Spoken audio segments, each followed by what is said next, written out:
Le désert Roub al-Khali en Oman. Ce territoire menaçant et désolé de la péninsule arabique est indiqué sur les cartes sous le nom de quart vide. Ses sables mouvants et sa chaleur écrasante sont le repère de solifuges venimeuses, d'échides mortelles et de bandes de bédouins nomades.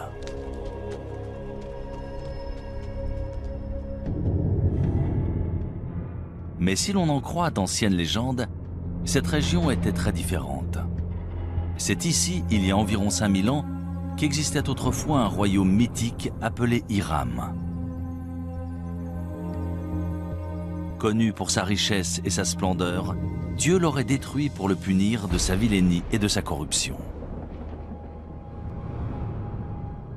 On en parle dans différentes sourates du Coran. Il est dit que le vent s'est mis à souffler et a détruit la ville parce que ses habitants ne voulaient pas suivre la parole de Dieu. Des prophètes sont venus pour essayer de les changer, de les purifier, mais ils ont refusé. Du coup, la ville et sa civilisation ont été détruites.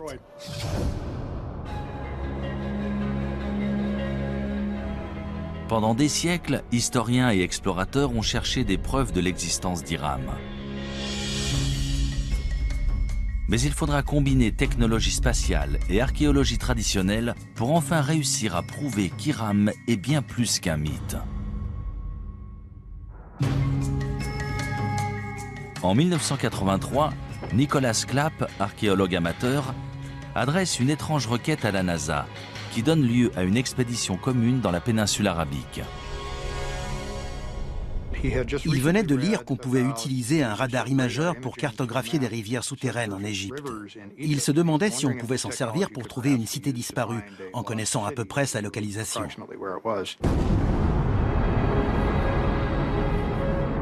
Transportée à bord de la navette Columbia, cette technologie appelée radar imageur spatial fonctionne comme un appareil de radiographie souterrain. On enregistre d'abord des images depuis l'espace, puis on les modifie numériquement pour faire ressortir des détails invisibles à l'œil nu, notamment d'anciens lits de rivières et des routes de caravanes aujourd'hui enfouies sous le sable. Je n'aurais jamais cru qu'on pourrait découvrir depuis l'espace une cité disparue. Mais ils ont persisté et étudié des détails qui semblaient intéressants. Les images satellites ont un gros avantage. Elles permettent d'observer une région entière, de voir les détails dans leur contexte. Voilà une image d'un radar spatial d'une partie du Sahara, le désert au sud-ouest de l'Égypte, aujourd'hui l'un des endroits les plus secs de la planète. Cette large bande, c'est un ancien canal fluvial aussi large que la vallée du Nil. Et à l'intérieur, on peut voir un canal plus petit. Et voilà ce qu'on verrait une fois sur place. Là, on est au milieu de l'un de ces fleuves et on regarde une rive découpée plus haut. Ça a été une sacrée découverte. Dans l'Antiquité, les gens dépendaient de ressources, comme nous. Ils avaient besoin d'eau et de réseaux de transport. On a vu la relation entre ces différents éléments et découvert des pistes dans cette zone. Ça a été un point de départ dans notre recherche d'Hiram. Les images satellites de Roub al-Khali montrent aussi d'anciennes routes de caravanes convergeant vers une zone le long de la frontière est du quart vide.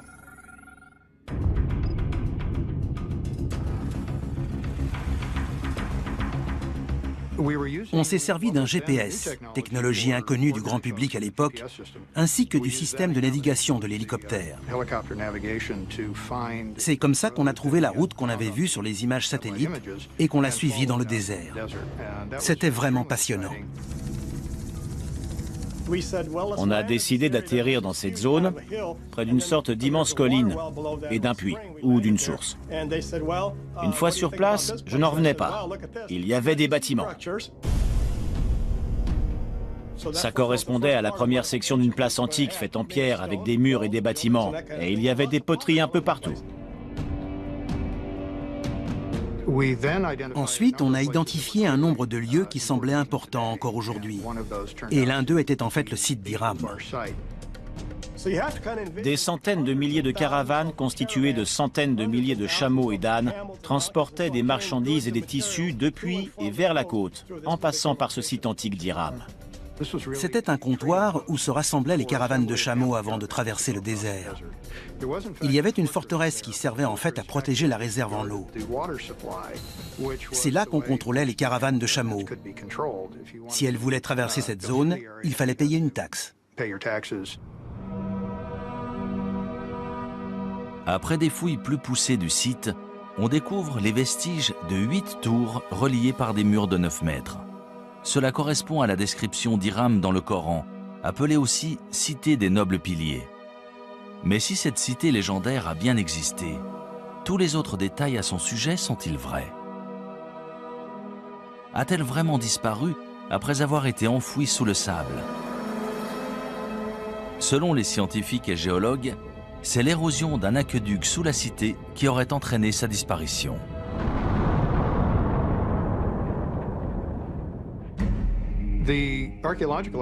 Si l'on en croit les preuves archéologiques autour du site, lorsque les réserves en eau ont diminué, la forteresse s'est effondrée dans un entonnoir et les gens ont fui. Beaucoup sont morts. Les légendes anciennes relatent le même sort étrange. Mais un tel événement peut-il réellement avoir éradiqué un peuple entier? Peut-il vraiment avoir détruit toute trace d'une culture, d'une langue et d'une civilisation? D'après de nombreux archéologues et historiens modernes, de telles conséquences dévastatrices sont tout à fait envisageables. On ne sait déjà presque rien de notre histoire quand on remonte à 3, 4, 5 000 ans en arrière. Alors, si l'on remonte avant la dernière glaciation, voire les 2 dernières, tout a changé, y compris les civilisations, les organisations et les communautés humaines. Tout a été perdu. Les premières cultures, en particulier celles qui n'avaient pas l'écriture, ont été en grande partie oubliées. On n'a aucune trace historique et les seules traces qu'on puisse trouver sont archéologiques. Cela sous-entend qu'un archéologue trouve des vestiges de ces civilisations et se base dessus pour reconstruire leur histoire.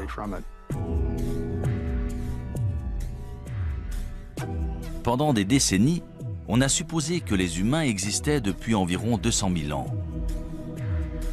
Et que ce qu'on appelle la civilisation était apparu il y a seulement quelques milliers d'années. Mais de nouvelles découvertes remettent constamment en question ce que nous savons réellement de notre histoire.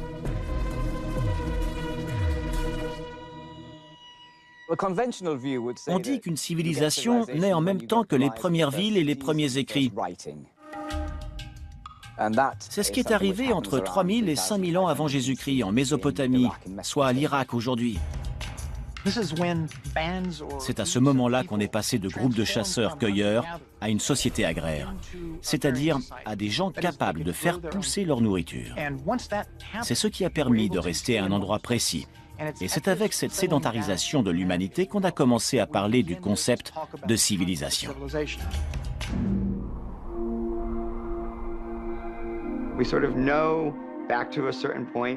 On sait à peu près ce qui s'est passé entre aujourd'hui et il y a 10 000 ans. Grâce aux études évolutionnaires, on sait à peu près quand les hommes sont apparus. Mais la période entre l'apparition des hommes et celle des civilisations qu'on connaît est très vaste. C'est excitant de découvrir jusqu'où remonte la civilisation.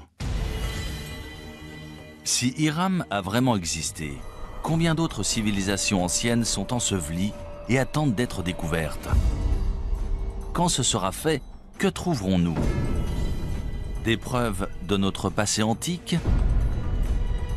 ou des indices de notre destruction future? Şanlıurfa, est de la Turquie, 1994. Tout en haut d'un versant de colline, dans une région rurale, la charrue d'un fermier kurde s'arrête brusquement lorsqu'il touche une grosse pierre rectangulaire à moitié enfouie. Pendant plusieurs jours, il essaye de déterrer cet objet tenace, jusqu'à ce que se produise l'inattendu.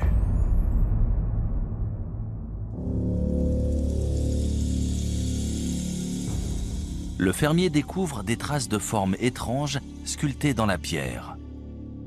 Très vite, sa découverte attire sur le site des équipes d'archéologues venus du monde entier. Après des fouilles minutieuses, on découvre une série d'immenses mégalithes présentant des sculptures d'animaux en relief extrêmement bien conservées. Sangliers, renards, bétail et de nombreux oiseaux, la plupart venant d'autres régions. Ces dessins sont magnifiquement exécutés. Certains lions sont absolument incroyables. C'est un site extraordinaire. Mais ce n'est pas le plus étonnant. On estime que ce site, connu sous le nom de Göbekli Tepe, ou la colline au nombril, aurait 11 000 ans, soit presque 5 000 ans de plus que tous les autres sites comparables. Göbekli Tepe a tout changé pour les archéologues. Suite à cette découverte, on a dû élargir notre définition du terme civilisation. On a tous été très surpris de découvrir Göbekli Tepe. On n'avait encore jamais vu de site aussi élaboré. C'est une découverte incroyable, surtout pour une période aussi ancienne. Göbekli Tepe est un site remarquable. Ces sculptures datent de 7000 ans avant les grandes pyramides. On se demande souvent comment les Égyptiens ont pu avoir accès à cette technologie et ce savoir-faire à leur époque. Mais maintenant, tout nous apparaît sous un nouveau jour. Göbekli Tepe a été érigé 7000 ans plus tôt.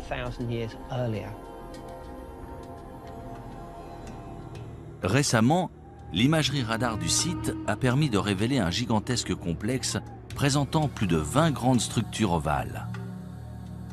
Chacune est composée de colonnes mégalithiques en forme de T, ainsi que de 4 piliers sculptés en calcaire, reliés par des murs d'1,80 m et disposés dans un cercle mesurant entre 10 et 30 mètres de diamètre. Ils avaient tout organisé, tout prévu. Ils ont réussi à mobiliser des ouvriers et à entretenir ce site qui a ensuite été visité pendant de très longues années. Chaque pierre devait peser entre 15 et 20 tonnes, certaines même entre 40 et 60 tonnes. Quand on pense à l'organisation que ça a dû nécessiter, c'est tout simplement remarquable. De toute évidence, il devait y avoir des centaines, voire des milliers de personnes impliquées dans ce projet. Mais qui a construit Göbekli Tepe? Et à quoi servait cette structure? Göbekli Tepe a tout bouleversé. On pensait avoir évolué naturellement du statut de chasseur-cueilleur vers des sociétés plus complexes, mais ce n'est pas si évident que ça. D'après l'archéologue in situ Klaus Schmidt, il s'agit d'un centre régional majeur. Le site est très impressionnant et sur place, on a l'impression d'avoir le monde à ses pieds. Selon certains archéologues, les tribus nomades du néolithique parcouraient de grandes distances pour atteindre Göbekli Tepe et participer à des fêtes rituelles. Selon d'autres, ces ruines seraient celles d'un temple, voire d'un lieu de sacrifice. Ils devaient se rassembler pour une sorte de cérémonie religieuse. Ces ruines sont forcément un sanctuaire ou un centre religieux. Ce ne sont ni des maisons ni des tombes. On dirait un lieu de cérémonie. Selon de nombreux chercheurs, Göbekli Tepe aurait été utilisé pendant presque 2000 ans. Mais 7000 ans avant Jésus-Christ, les cercles de pierre auraient été enfouis et abandonnés intentionnellement. Pourquoi ?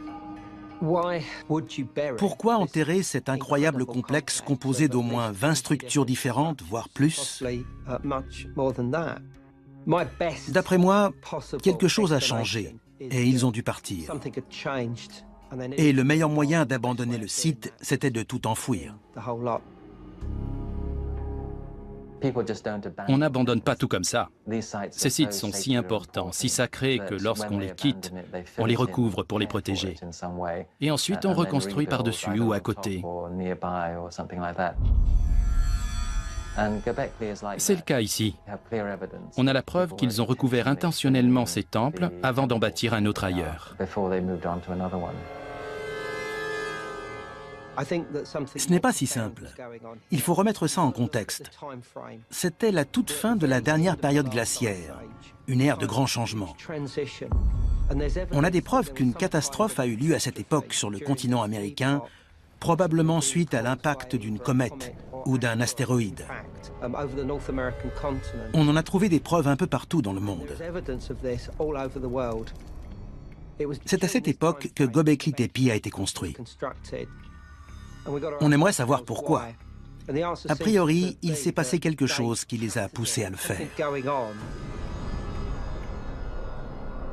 Une catastrophe planétaire suite à l'impact d'une comète ou d'un astéroïde? Est-ce cela qui aurait forcé les habitants de Göbekli Tepe à abandonner ce site? Ou est-ce en réponse à cette catastrophe que le site a été bâti comme temple et lieu de recueillement?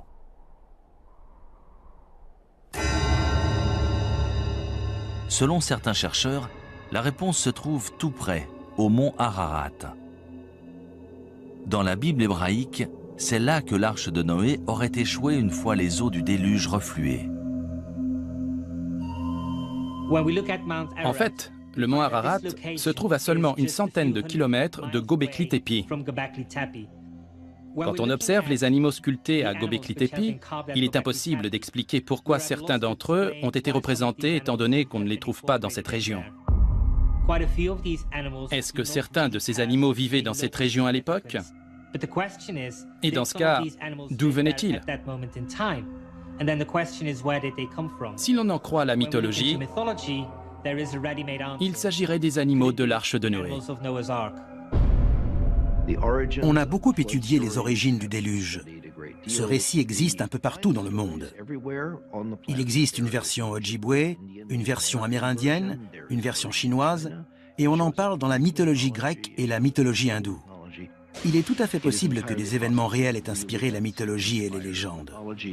Ces récits du déluge parlent peut-être de vrais déluges.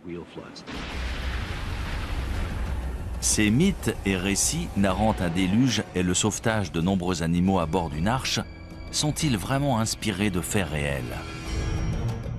Nous trouverons peut-être une réponse en étudiant d'autres civilisations disparues. Que vont-elles nous révéler du mystérieux passé et du futur incertain de l'humanité?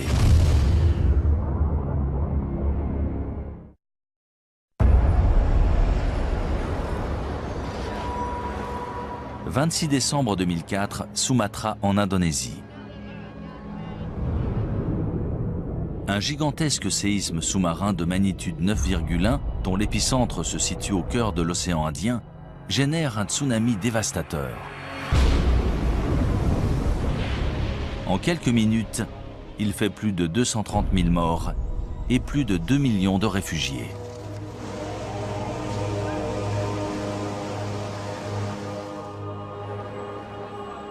Sept ans plus tard, le 11 mars 2011, un séisme de magnitude 9 fait trembler le nord-est du Japon.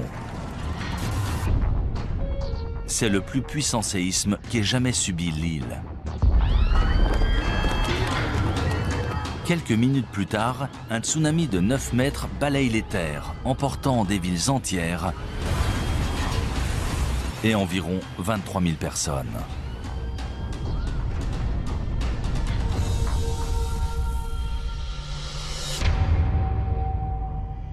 Si des villes modernes, conçues en prévision de telles catastrophes, peuvent être emportées en quelques minutes, c'est peut-être ce qui est arrivé à de nombreuses civilisations antiques, aujourd'hui disparues. Il y a toujours eu des catastrophes naturelles sur Terre. Tsunamis, séismes, éruptions volcaniques, et cela bien avant qu'il y ait des hommes pour en faire le récit. On sait que les volcans ont fait des ravages parmi les civilisations. Pompéi en est l'exemple parfait. Le Vésuve est entré en éruption et une région entière a été figée dans le temps et détruite. Les cités de Pompéi et Herculanum ont été ensevelies sous les cendres et les pierres volcaniques, mais aussi sous les coulées de lave qui les ont atteintes. Elles ont été préservées, et c'est seulement plus de 1500 ans plus tard qu'on a découvert qu'elles étaient encore là. Malheureusement, face à une catastrophe naturelle de cette ampleur, même une société sophistiquée et à la pointe de la technologie risque soit d'être suspendue et de perdre des décennies de progrès, soit d'être complètement détruite. Héraclion en Crète. En 1894, Sir Arthur Evans, linguiste et archéologue britannique, se rend sur cette île de la mer Égée pour traduire des tablettes en argile récemment découvertes et supposées datées de l'Antiquité grecque. Cependant, ce qu'il découvre surprend les historiens du monde entier. Cette écriture hiéroglyphe n'est pas grecque, mais issue d'une civilisation inconnue datant de 5000 ans avant Jésus-Christ. 3 ans plus tard, Sir Evans mène une expédition et découvre ce qu'on appellera le palais de Knossos.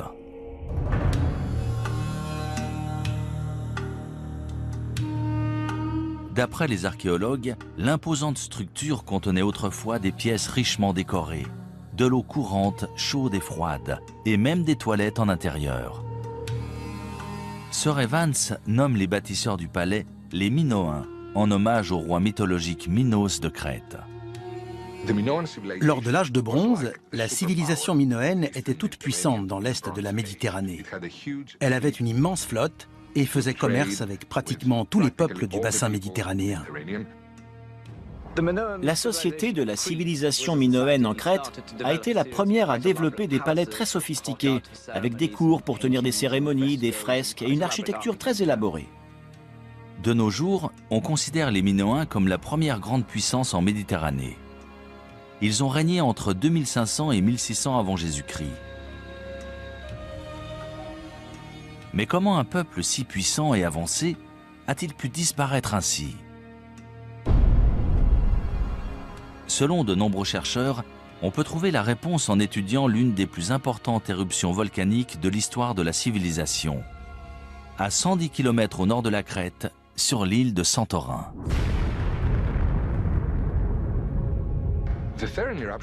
L'éruption de Santorin s'est déroulée en 2 ou 3 phases sur plusieurs jours, voire plusieurs semaines. On pense que les habitants de l'île ont détecté des signes qui les ont avertis, vu qu'on n'a pas trouvé de squelette à Santorin, contrairement à Pompéi. Les habitants de Santorin ont eu le temps de s'enfuir.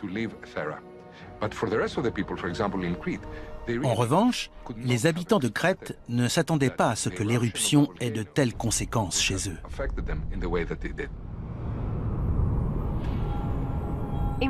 En volcanologie, on parle de différents types d'éruptions volcaniques, de petites éruptions présentant surtout des coulées de lave, aux éruptions pliniennes ou ultrapliniennes si elles sont très importantes. Celle de Santorin était une éruption plinienne, peut-être même ultraplinienne. Elle était très explosive, à tel point qu'elle a détruit une majorité de l'île.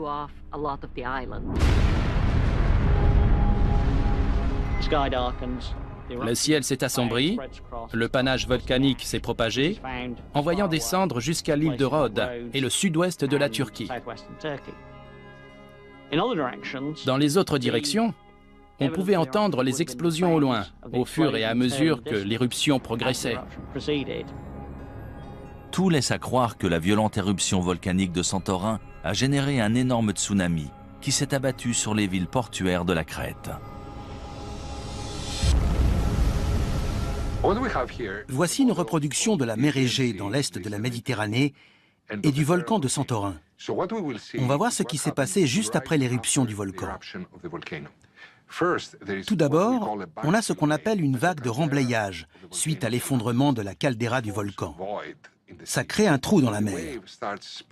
Ensuite, la vague commence à se propager et se dirige vers la crête, là où vivaient les Minoens. Voilà la vague initiale. Elle commence à se propager. Là, c'est la crête, et dans 20-25 minutes, la vague l'atteindra. Quand elle s'est abattue sur la crête, la vague mesurait entre 4,50 m et 9 mètres de haut.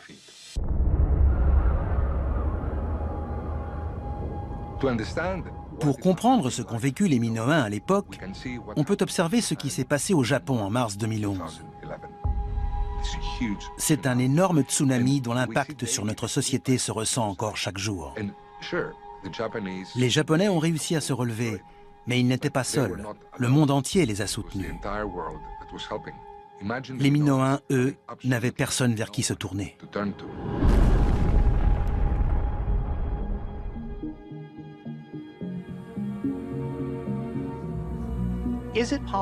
Est-il possible qu'une civilisation ait existé, ait été détruite, puis qu'une autre civilisation ait vu le jour au même endroit, ignorant tout de celle qui l'a précédée? C'est une théorie fascinante qui entraîne bien des hypothèses.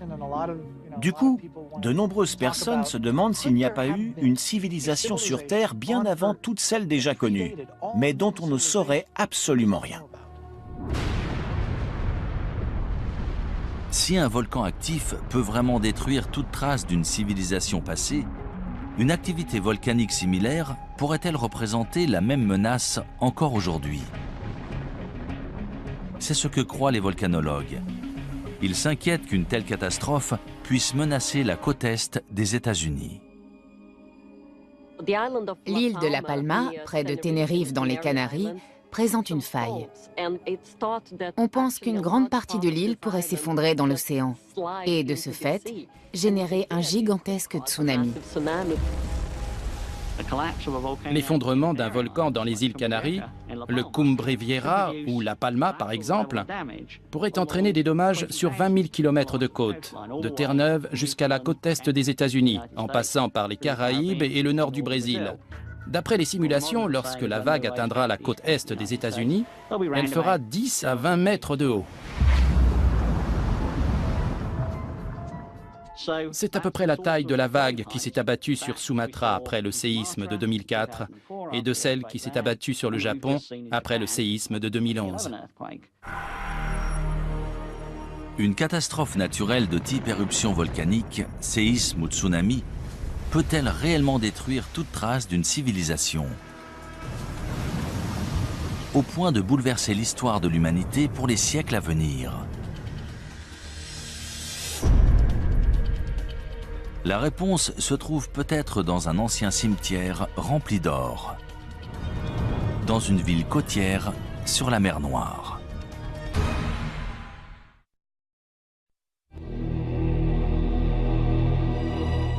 Varna en Bulgarie.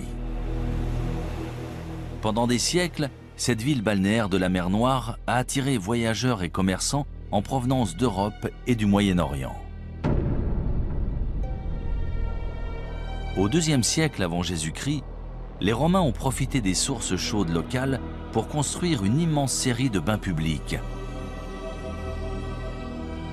Mais ni les visiteurs, ni ses habitants ne connaissaient le secret enterré sous la ville. Un secret qui, une fois révélé, changerait l'histoire européenne à jamais.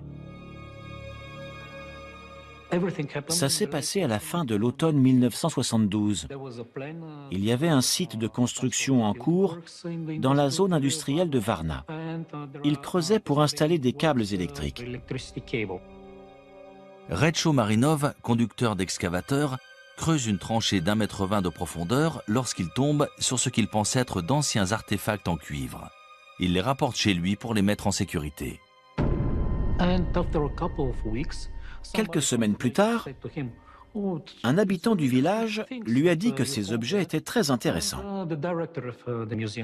Le directeur du musée de Dalgopol est venu chez lui et lorsqu'il a vu tous ces objets, il n'en croyait pas ses yeux. Le lendemain, des archéologues du musée de Varna, parmi lesquels Alexander Minchev, retournent sur le site de construction et sont stupéfaits de leur découverte.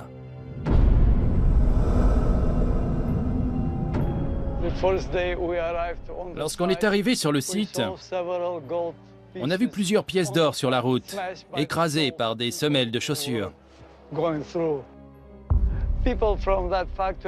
Les ouvriers de l'usine passaient plusieurs fois par jour, sans le savoir, près de ces kilogrammes d'or. Personne n'aurait cru que de tels trésors étaient cachés sous un champ, dans une zone pareille.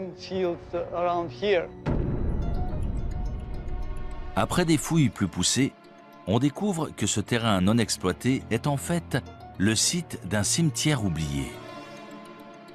Il contient plus de 300 tombes datant d'environ 4500 ans avant Jésus-Christ, selon les archéologues. En plus des ossements d'anciens résidents de Varna, ils découvrent des preuves troublantes d'une ancienne civilisation avancée et florissante.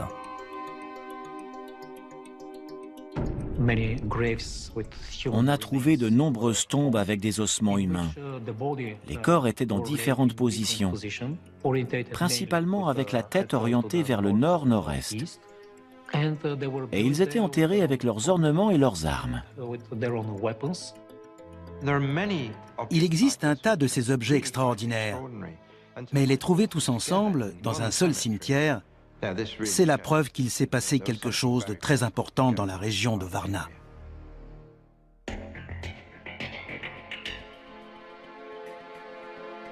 On a trouvé à l'intérieur de ces tombes plus de 15 000 artefacts à la conception élaborée, notamment des haches en cuivre et une grande quantité de bijoux en or et en jade. La tombe 43 de Varna est très spéciale. C'est l'une des plus abondantes. On y a trouvé un corps d'homme entre 40 et 45 ans et des objets incroyables, notamment un préservatif en or. C'était un symbole de puissance sexuelle, de pouvoir du mâle et de fertilité. D'un côté, on a ce préservatif, et de l'autre, une masse en or qui est un symbole politique. On n'avait encore jamais vu nulle part ailleurs cette combinaison de symbolisme politique et sexuel. L'or, c'est un signe de statut. C'est un matériau très rare, qui brille et ne se ternit pas, qui est durable. C'est pour ça qu'il est signe de haut rang social et qu'on l'exhibe. Les archéologues ont trouvé des objets en or dans de nombreuses tombes, la majorité concentrée seulement dans une poignée d'entre elles. Suite à la découverte inattendue de Varna, les historiens ont découvert les premiers Européens sous un nouveau jour. Dans les peuplements que l'on connaît, qui datent de 1000 à 2000 ans avant Varna, on a trouvé des objets, souvent très beaux, mais rarement liés au rang social. Il n'y avait pas autant de différence entre les familles. Ici, sur 300 tombes, il y en a 8 incroyablement riches. C'est une concentration importante.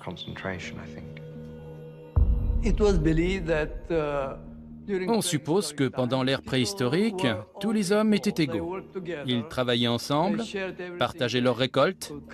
Il n'y avait aucune différence, ni d'ordre social, ni autre. Ils étaient sûrement comme nous. Ils aimaient l'or et les bijoux, et ils se servaient d'outils. Ils n'étaient pas différents de nous. Eux, c'est nous.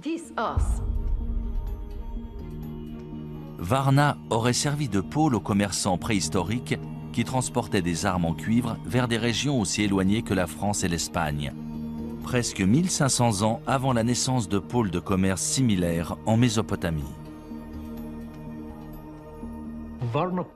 Varna est aussi associé à l'armement, la guerre et les batailles. On a trouvé un grand nombre d'armes dans ces tombes. Haches de guerre, fer de lance, tête de flèche.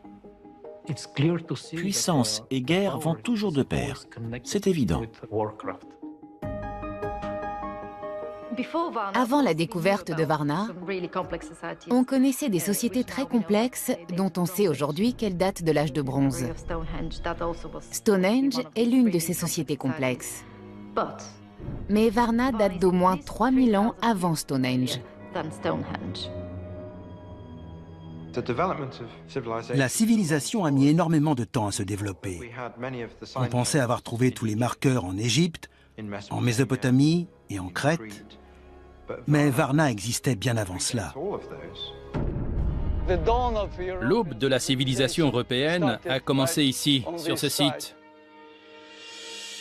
Et pendant des milliers d'années sous ce sol, l'histoire a conservé ses secrets.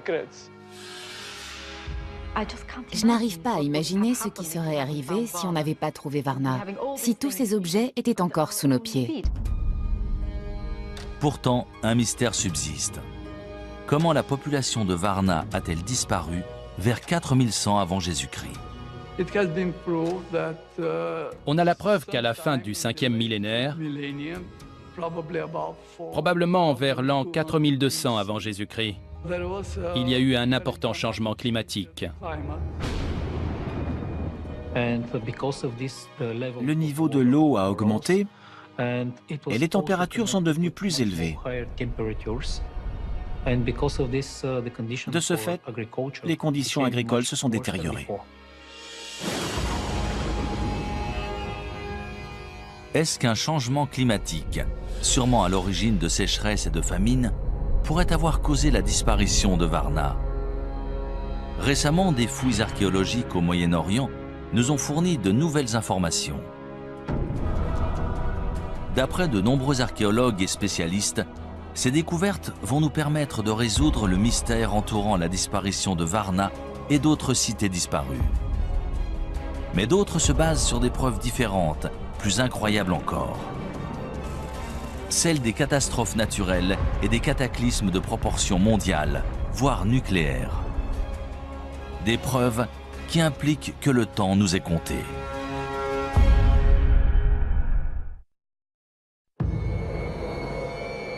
À Moukhar, nord-est de la Syrie, à 13 km au nord de la frontière irakienne. Au début de l'année 2000, une équipe d'archéologues de l'Institut oriental de Chicago fait une étonnante annonce. Ils ont découvert les ruines d'une civilisation inconnue datant de plus de 6000 ans. Les fouilles ont révélé une cité autrefois florissante appelée Amoukhar, remplie de ce qui semble être des maisons luxueuses, des boutiques prospères et des bâtiments officiels. C'est un site énorme, d'environ 1 km², qui a la capacité d'accueillir entre 10 000 et 20 000 personnes, l'équivalent d'une grande ville. C'était une cité florissante, il devait avoir l'écriture. On n'a pu déterrer qu'une infime partie des bâtiments publics, mais ils étaient entourés d'un vaste mur et de grandes portes. On doit encore mettre à jour certains éléments de cette civilisation toujours enfouie sous un village moderne. Grâce à la découverte d'Amoukhar, on s'est rendu compte que notre notion d'une cité, c'est-à-dire des divisions du travail avec des lois, un système légal, des structures gouvernementales et une expression artistique, existait peut-être bien avant qu'on ne le croyait. La découverte inattendue d'Amoukhar a chamboulé ce que les spécialistes avaient établi. Pour eux, la première cité antique était apparue dans le sud de la Mésopotamie, à 650 km à l'est dans l'Irak actuel. Mais si Amoukhar était bien une vaste cité prospère, pourquoi a-t-elle disparu si soudainement? Vers 3500 avant Jésus-Christ, il y a eu un drame. De toute évidence, ils ont été attaqués. Pendant cette attaque, le peuple d'Amoukhar a été vaincu. La cité a été détruite et ils n'ont jamais pu reconstruire plus qu'un petit village. La cité ne s'est jamais remise de cette attaque. Une partie de ce peuple du 4e millénaire avant Jésus-Christ a été décimée. Lors du dernier décompte, on avait une douzaine de squelettes. Mais d'après ce que je sais, certains corps n'ont pas été enterrés dans les règles. Qu'une guerre ait détruit ce site, ça me semble plutôt convaincant.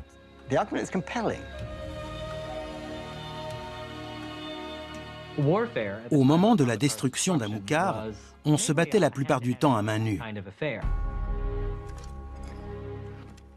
Mais on a des preuves que les habitants d'Amoukhar utilisaient des balles.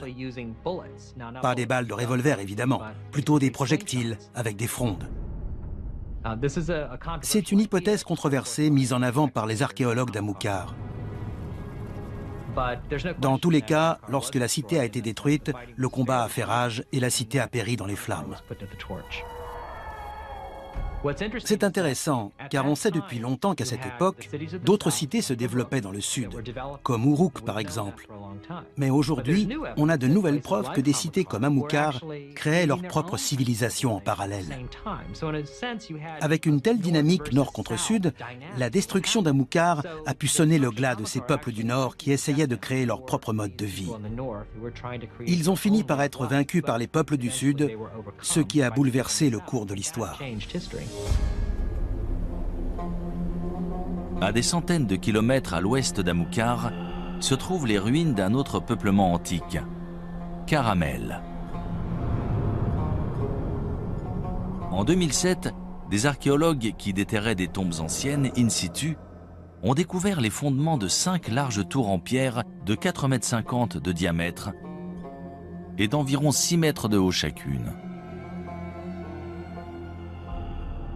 Elles auraient au moins 10 000 ans. Ces ruines sont situées dans le nord de la Syrie, pas très loin de Göbekli Tepe. De toute évidence, il s'agit de la même culture. Nous ignorons pourquoi ce site a été construit. Tout laisse à penser qu'il s'agissait de défense. Il devait sûrement faire face à des prédateurs, animaux ou humains. À quoi servaient ces tours? Est-ce qu'elles faisaient partie d'une forteresse? S'agissait-il de tours de guet ou avaient-elles une autre utilité? Honnêtement, on n'en sait rien.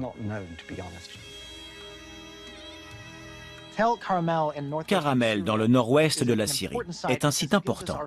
C'est la toute première preuve de structure permanente en pierre, datant de 2000 ans avant ce que l'on pensait être la structure permanente la plus ancienne dans la cité de Jéricho.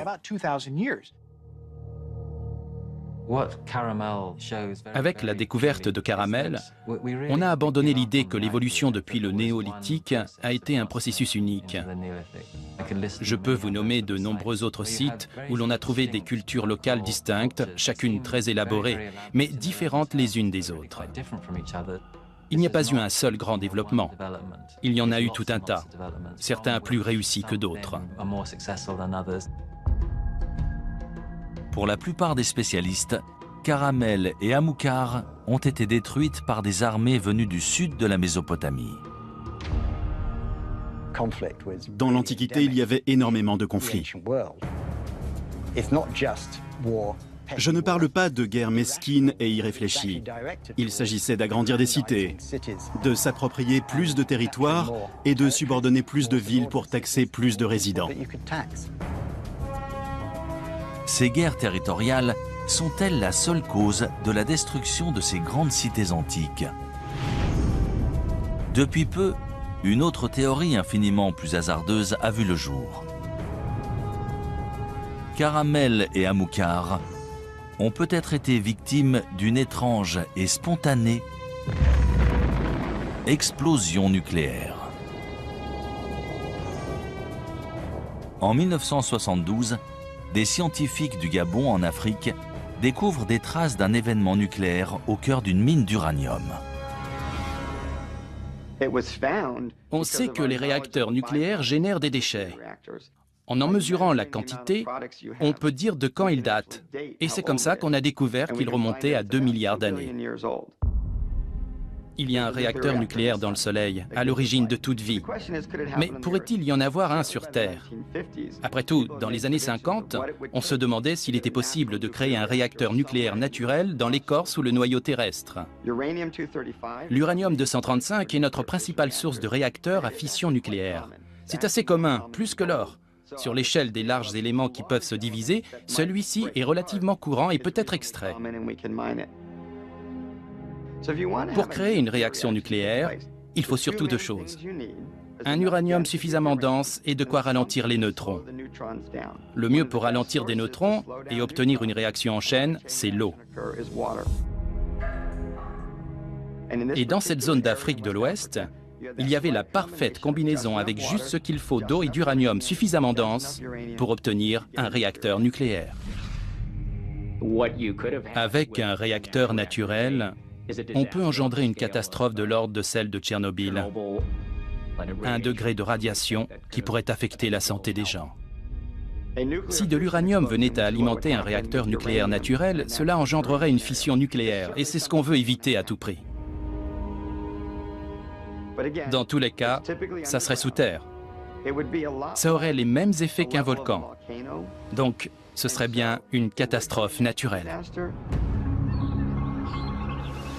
Selon certains scientifiques, une telle explosion nucléaire aurait balayé toute vie à des centaines, voire des milliers de kilomètres autour du site du dépôt d'uranium.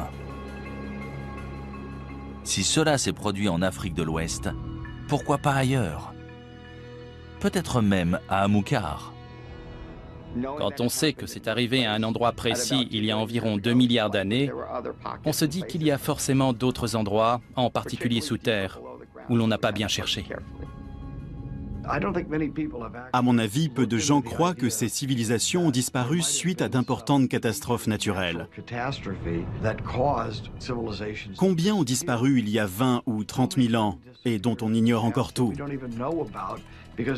On ne se concentre que sur les civilisations des 5000 dernières années.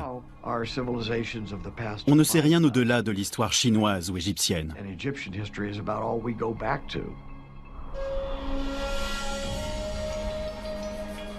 Ces civilisations préhistoriques ont-elles vraiment été anéanties par des explosions naturelles issues des profondeurs de la Terre? Ou est-il possible que ces cités antiques aient été détruites depuis beaucoup plus loin?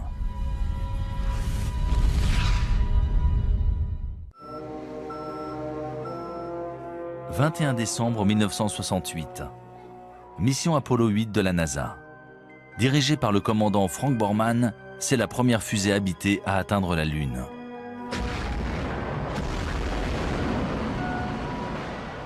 Après avoir tourné 10 fois en orbite autour de la Lune, les astronautes capturent parmi les plus belles images de sa surface. Sur ces photographies, on voit la Lune jalonnée de milliers de larges cratères. Certains y voient la preuve qu'elle a été le site d'une activité volcanique virulente. Mais d'après des preuves récentes, ces nombreux cratères seraient le résultat d'un incident plus sérieux. D'énormes impacts d'astéroïdes. Des astéroïdes qui ont peut-être aussi bombardé la Terre.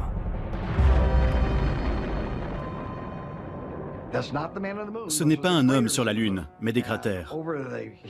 Et au cours de l'histoire de la Lune et du monde, de nombreux autres objets ont probablement touché la Terre, puis la Lune. Mais on n'en sait rien. La végétation et l'environnement ayant tout recouvert, au point qu'ils sont devenus presque indétectables. La plus grande catastrophe naturelle qui pourrait se produire et tous nous anéantir, ce serait l'impact d'un bolide. Une météorite qui tomberait sur Terre. On sait que c'est une météorite qui est à l'origine de la disparition des dinosaures.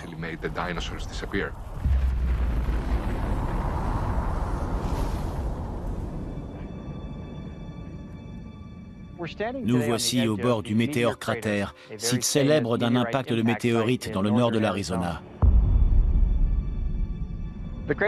Le cratère a été formé il y a 50 000 ans lorsqu'un astéroïde d'environ 45 mètres de diamètre est entré dans l'atmosphère à environ 42 000 km/h. Il a frappé le sol avec une force équivalente à celle de 1000 bombes atomiques.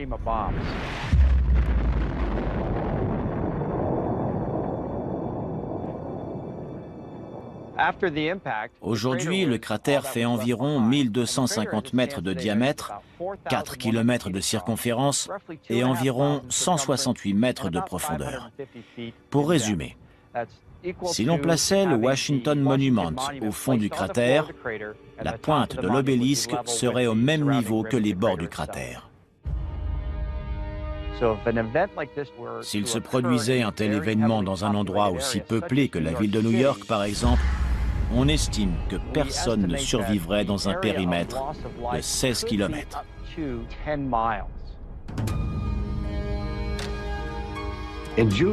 En juin 2002, il s'est produit un événement qui aurait dû tirer la sonnette d'alarme. Un astéroïde de la taille d'un terrain de football est passé entre la Terre et la Lune, à un tiers de la distance qui nous sépare de la Lune. Il a fallu qu'il nous dépasse pour qu'on sache qu'il était là. S'il avait atterri dans le Pacifique, il aurait pu balayer le sud de la Californie avec un tsunami. Un objet d'un incroyable pouvoir destructeur a frôlé la Terre et on ne s'en est rendu compte qu'après son passage. On ne peut pas laisser ce type de menace passer inaperçue à l'avenir. En 2005, la NASA a commencé à suivre les plus gros astéroïdes connus risquant de heurter la Terre. C'est ce qu'on appelle des objets géocroiseurs. Un objet géocroiseur est soit une comète, soit un astéroïde progressant dans l'espace proche de la Terre. Techniquement, c'est un objet qui peut se trouver à 45 millions de kilomètres de l'orbite de la Terre et dont la taille peut varier entre une balle de golf et un pâté de maison, voire plus. Même si de nombreuses météorites de la taille d'une balle de baseball entrent tous les jours dans notre atmosphère, ils se désintègrent dans la haute atmosphère. Seuls les astéroïdes d'au moins 30 mètres de diamètre risquent de frapper la surface de notre planète. Le dernier astéroïde le plus dévastateur a frappé la Terre le 30 juin 1908 au-dessus de la rivière Tunguska, en Sibérie russe.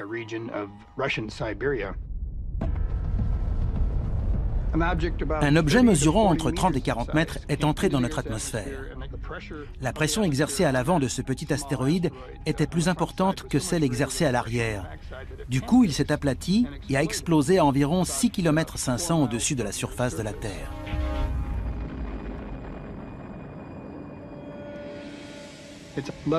Des arbres sont tombés sur 2000 km². C'est une région inhabitée. Il n'y a donc pas eu de blessés, mais des rennes sont morts. Des arbres se sont renversés et il y a eu de nombreux dégâts. On parle d'environ 5 mégatonnes d'énergie, soit 385 fois l'énergie générée par la bombe d'Hiroshima à la fin de la Seconde Guerre mondiale.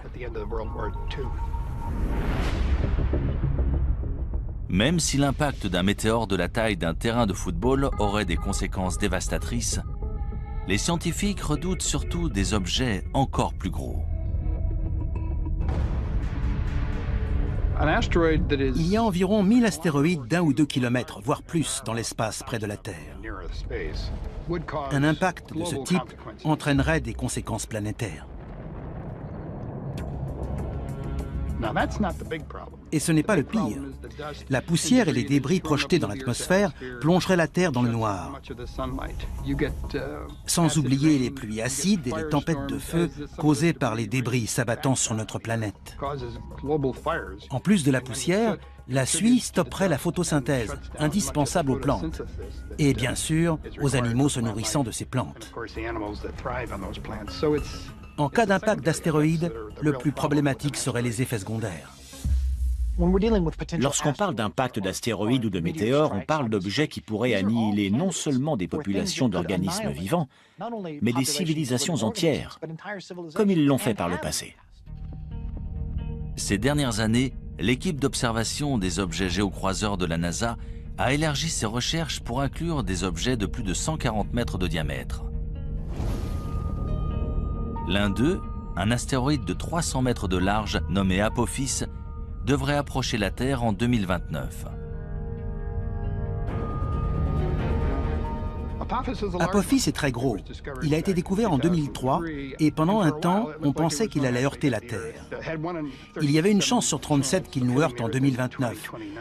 Mais grâce à des observations poussées, on a exclu un impact en 2029. Malgré tout, il passera tout près.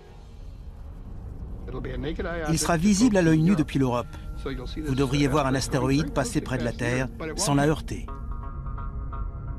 Même si les scientifiques ont calculé la trajectoire d'Apophis, ils ne peuvent prévoir comment cet énorme astéroïde réagira face à d'autres facteurs, notamment la pesanteur de la Terre. Le plus inquiétant, c'est qu'une fois passé, il repassera 7 ans plus tard. Et l'on ignore si la pesanteur de la Terre aura modifié sa trajectoire. Il pourrait donc revenir pour heurter la Terre. S'il passe à travers un trou de serrure de 600 mètres au moment de son approche en 2029, il repassera et heurtera la Terre en 2036. Il n'est pas assez gros pour détruire notre planète, mais suffisamment pour causer des centaines de milliers, voire des millions de morts, s'il frappe au mauvais endroit. Malheureusement, d'après les scientifiques, il ne s'agit plus d'une hypothèse. Un jour ou l'autre, un énorme astéroïde heurtera la Terre. Lorsque cela se produira, est-ce que toutes les traces de notre civilisation disparaîtront? Un astéroïde, un énorme rocher venu de l'espace, a-t-il dévasté l'écosystème au point qu'il n'en reste rien? Il est possible de balayer une espèce entière et toute trace de ce qui existe. Cela pourrait-il expliquer pourquoi d'autres civilisations anciennes ont été détruites et pratiquement oubliées? Il est très possible que des civilisations anciennes aient été détruites par des objets géocroiseurs qui nous ont heurtés. Objets qui ont complètement transformé la nature de la planète. Je sais que beaucoup de gens nous prennent pour des fous qui pensent que le ciel va leur tomber sur la tête. Non, le ciel ne va pas nous tomber sur la tête. Mais il y a bien quelque chose là-haut qui se dirige vers nous.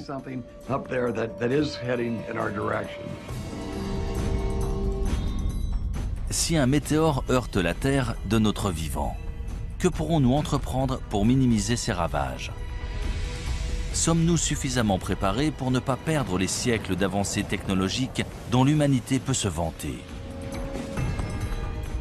Ou sommes-nous plus vulnérables que nous ne le pensons?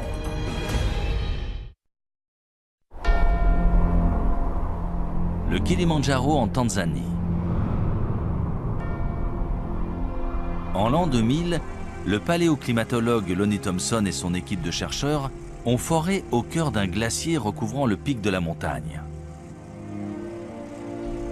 Ils ont recueilli des échantillons de carottes de glace, preuve des conditions et changements climatiques non seulement depuis 20 à 30 ans, mais depuis des dizaines de milliers d'années. Une carotte est une colonne de glace. On en recueille plusieurs à la surface pour retracer l'histoire du climat et de l'environnement dans différentes parties du monde. Ces carottes ont des couches bien distinctes et en mesurant l'épaisseur de ces couches, on peut calculer l'évolution des précipitations dans le temps. Les bulles d'air préservées dans la glace retracent l'histoire de la composition de notre atmosphère. Là, on peut remonter jusqu'à 800 000 ans en arrière, en étudiant notamment le dioxyde de carbone, le méthane et le protoxyde d'azote. On peut même observer des micro-organismes pris dans la glace. D'ailleurs, on a ressuscité des organismes qui étaient dans la glace depuis plus de 50 000 ans. Tout ce qui est dans l'air est archivé dans la glace. On assiste à des périodes de calme, puis à des périodes où se produisent des cataclysmes. C'est ça la vie sur Terre, on passe de l'un à l'autre.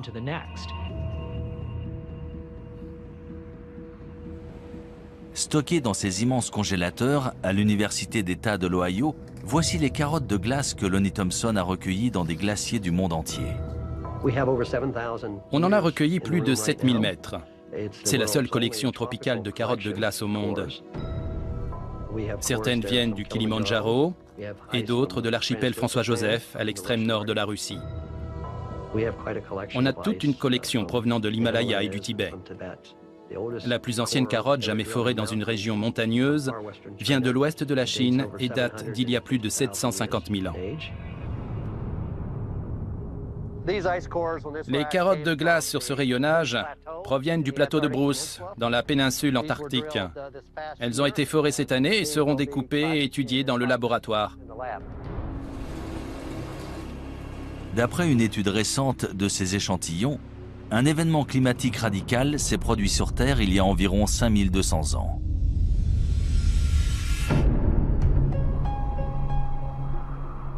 Ce changement soudain coïncide avec l'émergence de nombreuses nouvelles civilisations en Asie et au Moyen-Orient. Il semblerait qu'il y ait eu un renouveau partout dans le monde, mais on ignore pourquoi. Pourquoi c'est arrivé à ce moment-là? Pendant 100 000 ans, on avait une vie heureuse de chasseurs-cueilleurs. Et soudain, les choses ont changé. Qu'est-ce qui a entraîné ce changement? Il faut chercher un dénominateur commun. Et ce qui semble relier toutes ces sociétés agraires, c'est le climat.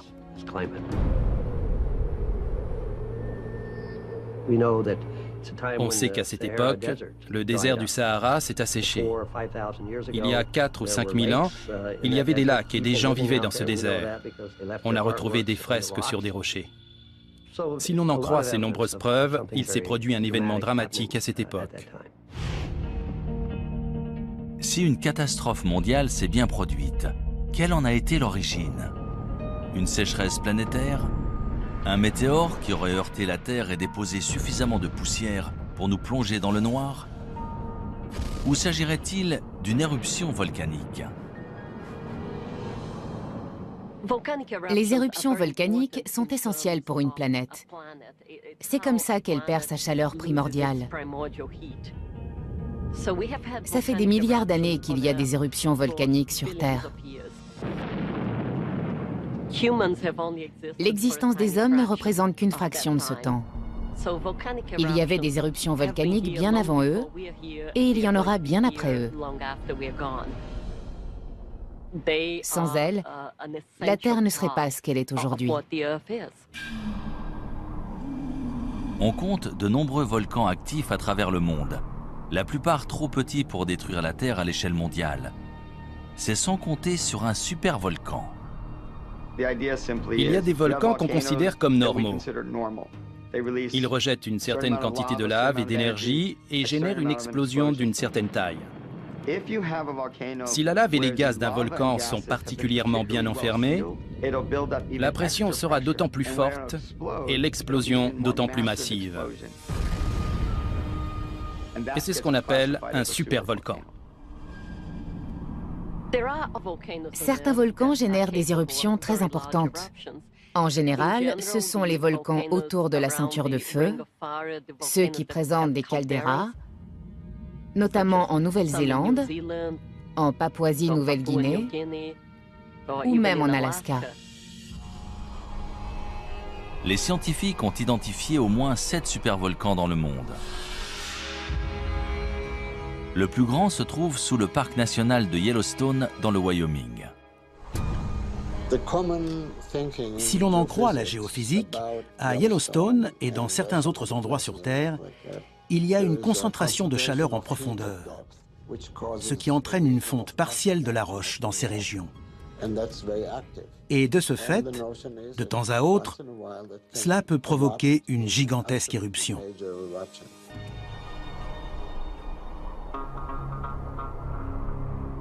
D'après les scientifiques, la plus récente éruption à Yellowstone s'est produite il y a environ 600 000 ans. On ignore quand Yellowstone entrera de nouveau en éruption. On n'a aucun moyen de le savoir. Quand on prédit le temps ou un événement géologique, il y a toujours une marge d'erreur. On ne peut jamais savoir quand ça va précisément arriver. Yellowstone est un volcan relativement jeune. Il est entré en éruption pour la première fois il y a 2,5 millions d'années. Géologiquement parlant, c'est jeune. Ce serait terrifiant si Yellowstone donnait de nouveau une éruption catastrophique. Ce serait du jamais vu. À côté, une éruption du mont Saint-Helens, c'est ridicule. Cela entraînerait un changement climatique sur toute la planète. La température moyenne de la Terre chuterait et l'ouest des États-Unis serait ravagé. Tout serait recouvert de cendres. Il n'y aurait plus d'agriculture. Et ça durerait un moment. Cette éruption bouleverserait notre civilisation. La cendre et les gaz toxiques émis lors d'une grosse éruption pourraient créer un brouillard qui plongerait la planète dans le noir pendant plusieurs années. Dans l'obscurité, les récoltes et les animaux mourraient, condamnant les hommes à mourir de faim. Si Yellowstone explosait aujourd'hui, vu que nous sommes de plus en plus nombreux, les conséquences de l'éruption seraient beaucoup plus grandes que par le passé. 7 millions de personnes voient le jour chaque mois à travers le monde. C'est du jamais vu. Notre planète est vulnérable. Nous ne sommes pas prêts. Notre société moderne est aussi fragile que ces sociétés antiques de grande envergure. Il y a énormément d'habitants, on se repose sur les ressources de la Terre et à force de les utiliser de manière si intensive, on les détériore. Pour beaucoup, notre société est au bord de l'effondrement. Les hommes sont des êtres très dépendants par nature. On a tendance à l'oublier dans notre société actuelle, mais il existe des forces bien plus puissantes que nous. Ces forces ont toujours été là et ont déjà bouleversé des cultures et des civilisations par le passé.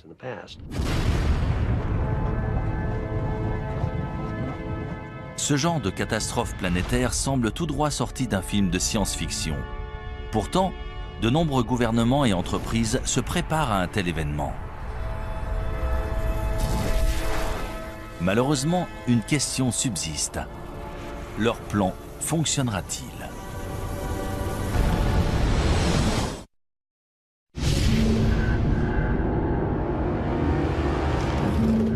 Selon les scientifiques, notre planète a déjà subi plusieurs extinctions par le passé. Suite à ces événements, le nombre de plantes et d'animaux s'est vu réduit à quelques spécimens. Mais si notre civilisation devait soudain s'éteindre, est-ce que toute notre culture et notre technologie disparaîtraient ?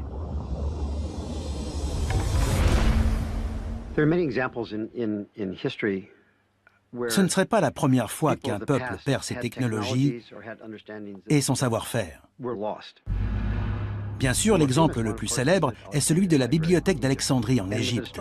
Lorsque cette bibliothèque a été détruite au 1er siècle de notre ère, toutes ces incroyables connaissances accumulées dans l'Antiquité ont été perdues. Et il ne s'agissait pas uniquement des connaissances des Égyptiens, tout le monde classique a été touché.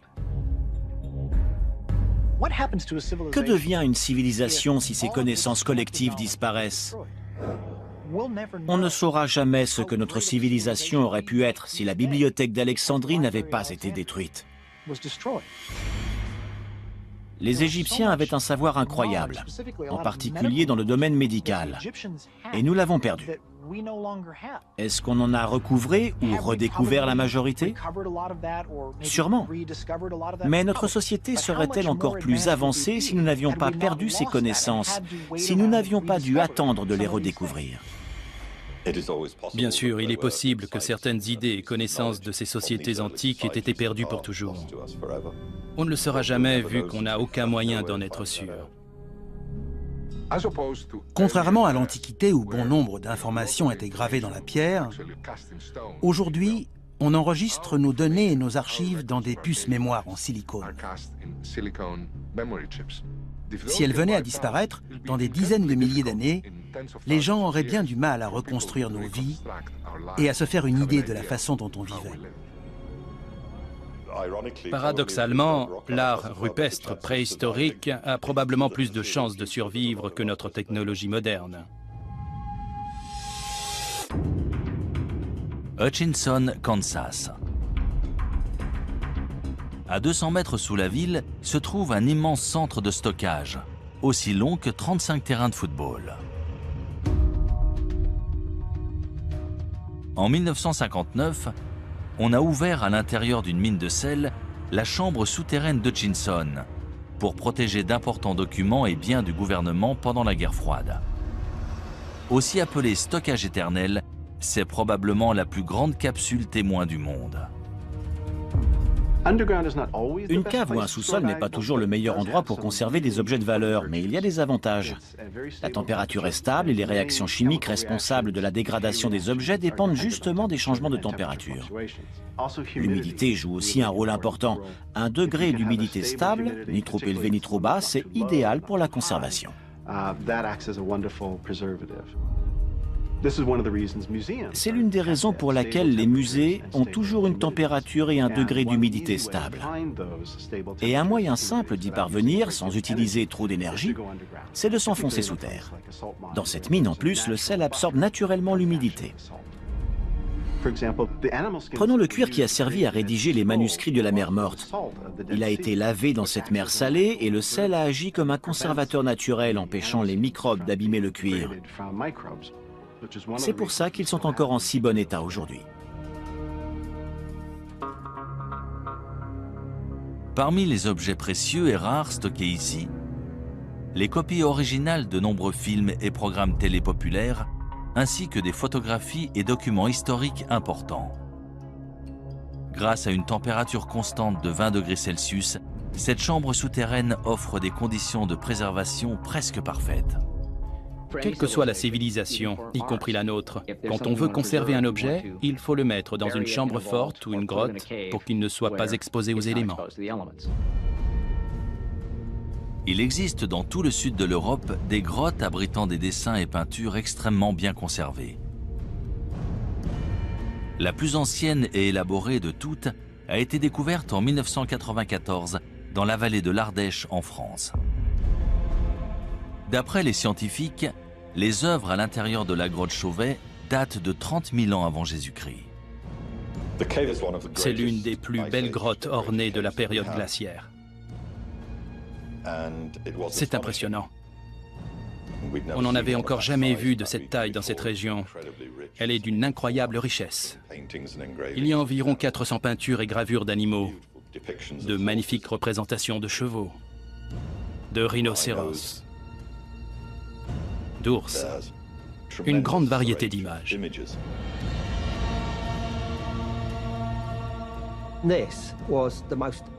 Ces représentations d'animaux sont tout simplement remarquables. Elles auraient leur place dans une galerie d'art actuelle. La datation et la qualité des peintures de la grotte Chauvet ont remis en question tout ce qu'on savait ou pensait savoir sur l'existence de l'homme sur Terre. Elles sont considérées comme les plus anciennes œuvres d'art créées par l'homme. Le plus intéressant, c'est qu'il s'agit d'Homo sapiens qui ont tenté de représenter des idées et pensées abstraites sur les murs d'une grotte, bien avant l'invention de l'écriture et bien avant n'importe quelle définition de civilisation. Pourquoi ont-ils fait ça? Ces artistes antiques ont-ils créé leur art sur des murs de pierre au cœur des grottes pour le protéger des générations futures? Dans 30 000 ans, les seules traces de notre existence seront-elles stockées en sécurité sous la terre? Tout ce qu'on sculpte dans la pierre, au bon endroit, peut potentiellement être conservé des milliers, voire des millions d'années, en particulier si ça se trouve sous la terre.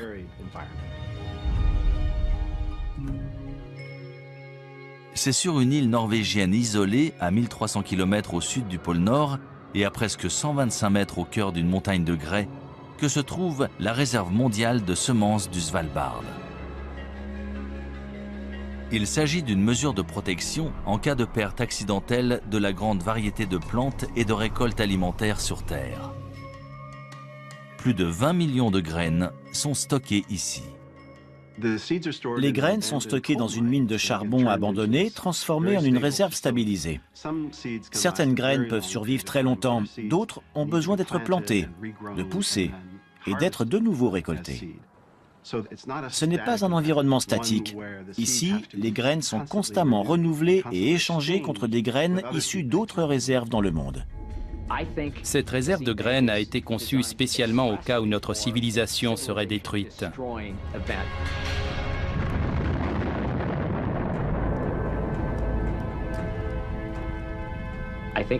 C'est un moyen de s'assurer que s'il reste des survivants, ils pourront reconstruire notre société. Et ils y arriveront d'autant mieux avec ces graines. Ce qui fait de l'homme un être unique, c'est sa capacité à réfléchir au passé, au présent et aussi à l'avenir. On réfléchit souvent à ce qu'on voudrait léguer à nos petits-enfants. C'est un moteur pour la plupart des gens. Même les premiers hommes ont sûrement pensé à enterrer ou mettre quelque chose en sécurité pour les générations futures.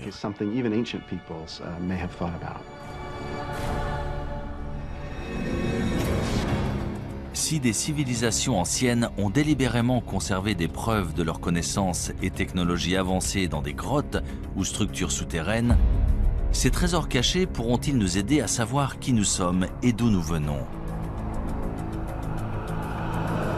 Et surtout, quel pourcentage de notre civilisation survivra dans le futur?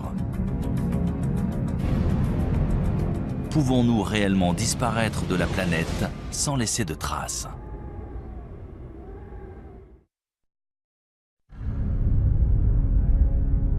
D'après les scientifiques, la planète Terre s'est formée il y a environ 4,5 milliards d'années.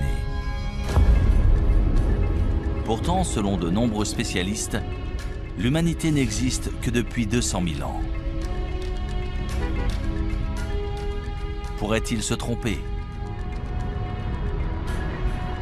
Des civilisations humaines ont-elles existé sur Terre il y a des centaines de millions d'années avant de disparaître sous la surface de notre planète sans laisser de traces? C'est probablement le cas, vu que la préhistoire humaine se mesure en millions d'années et que la civilisation, elle, se mesure en dizaines de milliers d'années. Il y a un trou, peut-être un type de civilisation qui nous a échappé. Tout semble indiquer que certaines civilisations très anciennes ont simplement disparu sans laisser de traces. 1 million d'années, même 100 millions d'années pour nous, c'est seulement une fraction de la durée de vie de la Terre.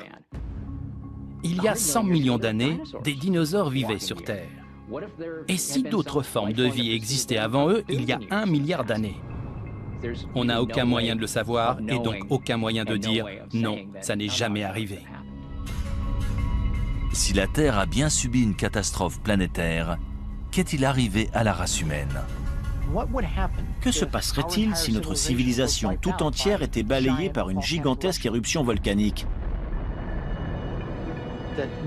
Si l'atmosphère devenait toxique et qu'on mourrait tous, est-ce qu'on devrait de nouveau apprendre à faire du feu? Combien de temps ça nous prendrait? Seuls les habitants des régions les plus reculées survivraient. Ils redeviendraient des chasseurs-cueilleurs jusqu'à ce qu'ils arrivent à reconstruire une civilisation des milliers d'années plus tard. Si des civilisations passées ont bel et bien disparu, est-il possible que des traces de notre société moderne se retrouvent enterrées sous terre et finissent par être oubliées? Prenons l'exemple de Tchernobyl. On voit bien à quelle vitesse ces constructions modernes se sont délabrées. Regardez ces traces. En seulement 50 ans, la majorité de cette infrastructure s'est énormément détériorée. Imaginons qu'on nous demande de quitter New York, de l'abandonner là, tout de suite. Dans 1000 ans, elle serait ensevelie sous des débris, sous l'eau. La plupart des bâtiments se seraient effondrés depuis longtemps. Allons encore plus loin, disons dans 10 000 ans. Je doute que quelqu'un arrive à reconnaître quoi que ce soit. Il faudrait vraiment savoir ce qu'on cherche pour le trouver. Parmi les rares vestiges de la technologie humaine, il restera peut-être l'un de ces résidus les plus dangereux, les déchets nucléaires. Le plus dangereux dans ces déchets, c'est la radiation. L'avantage avec les matériaux radioactifs, c'est qu'ils se désintègrent et disparaissent naturellement.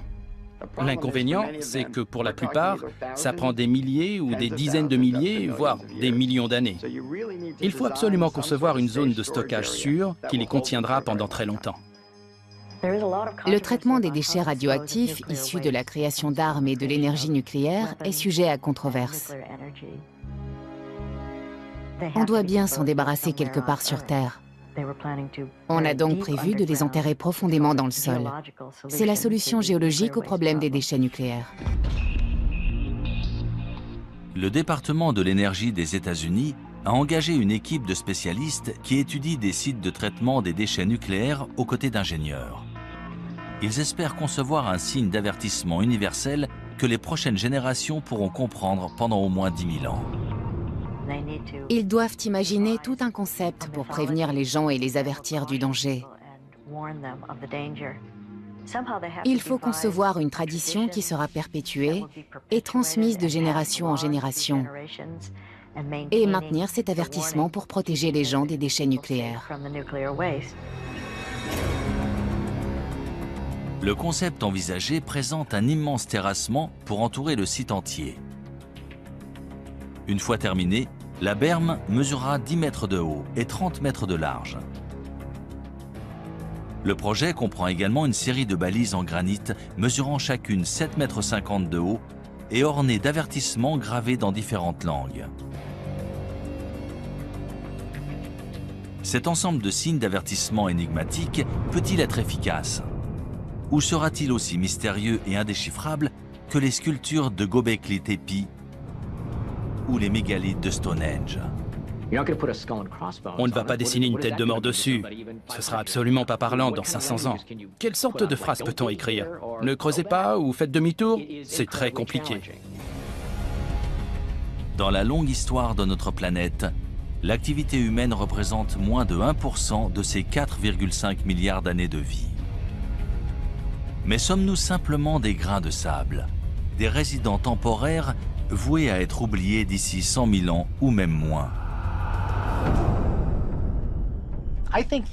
Je pense que les êtres humains seraient capables de s'exterminer. On pourrait détruire la race humaine, mais on ne peut pas détruire la Terre. Elle était là bien avant nous et elle sera toujours là bien après nous.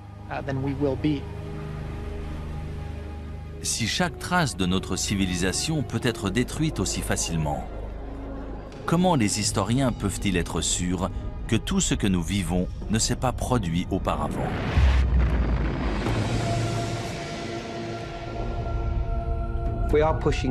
Plus ça va, plus on remonte loin dans l'histoire.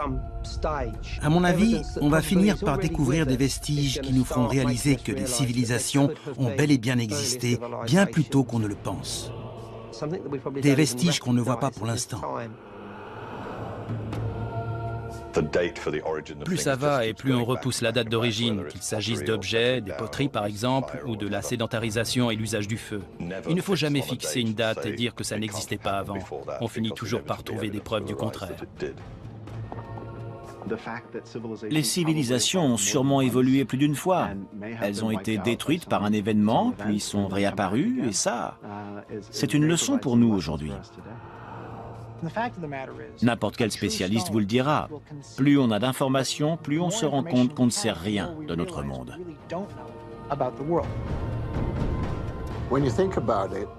Quand on y pense, les traces écrites qu'on a de ce passé lointain sont si infimes qu'en fait, on ne sait presque rien. L'histoire de l'humanité est-elle si mystérieuse? Ou reste-t-il des indices cachés attendant d'être découverts? Quand nous les trouverons, écouterons-nous leur avertissement? Et si nous n'en tenons pas compte, deviendrons-nous une autre civilisation disparue?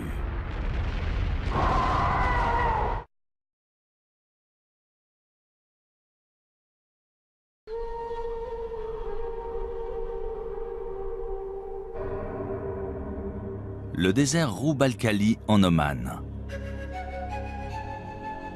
Ce territoire menaçant et désolé de la péninsule arabique est indiqué sur les cartes sous le nom de quart vide. Ses sables mouvants et sa chaleur écrasante sont le repère de solifuges venimeuses, d'échides mortels et de bandes de bédouins nomades.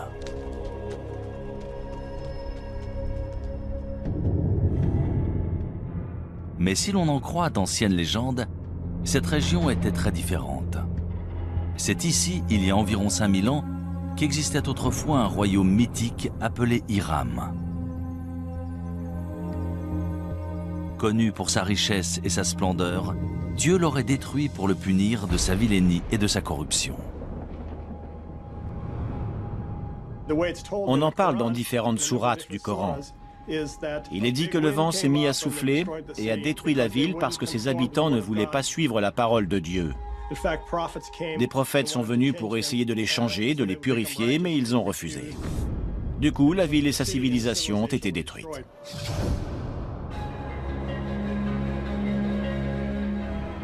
Pendant des siècles, historiens et explorateurs ont cherché des preuves de l'existence d'Hiram.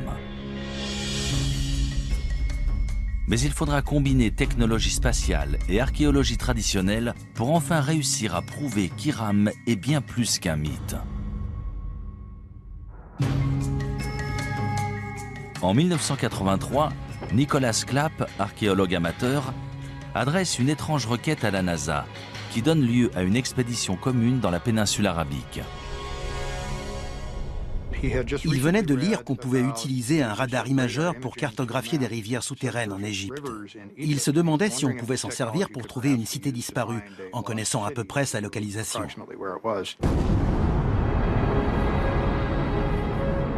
Transportée à bord de la navette Columbia, cette technologie appelée radar imageur spatial fonctionne comme un appareil de radiographie souterrain. On enregistre d'abord des images depuis l'espace, puis on les modifie numériquement pour faire ressortir des détails invisibles à l'œil nu, notamment d'anciens lits de rivières et des routes de caravanes aujourd'hui enfouies sous le sable. Je n'aurais jamais cru qu'on pourrait découvrir depuis l'espace une cité disparue. Mais ils ont persisté et étudié des détails qui semblaient intéressants. Les images satellites ont un gros avantage. Elles permettent d'observer une région entière, de voir les détails dans leur contexte. Voilà une image d'un radar spatial d'une partie du Sahara, le désert au sud-ouest de l'Égypte, aujourd'hui l'un des endroits les plus secs de la planète. Cette large bande, c'est un ancien canal fluvial aussi large que la vallée du Nil. Et à l'intérieur, on peut voir un canal plus petit. Et voilà ce qu'on verrait une fois sur place. Là, on est au milieu de l'un de ces fleuves et on regarde une rive découpée plus haut. Ça a été une sacrée découverte. Dans l'Antiquité, les gens dépendaient de ressources, comme nous. Ils avaient besoin d'eau et de réseaux de transport. On a vu la relation entre ces différents éléments et découvert des pistes dans cette zone. Ça a été un point de départ dans notre recherche d'Hiram. Les images satellites de Roub al-Khali montrent aussi d'anciennes routes de caravanes convergeant vers une zone le long de la frontière est du quart vide.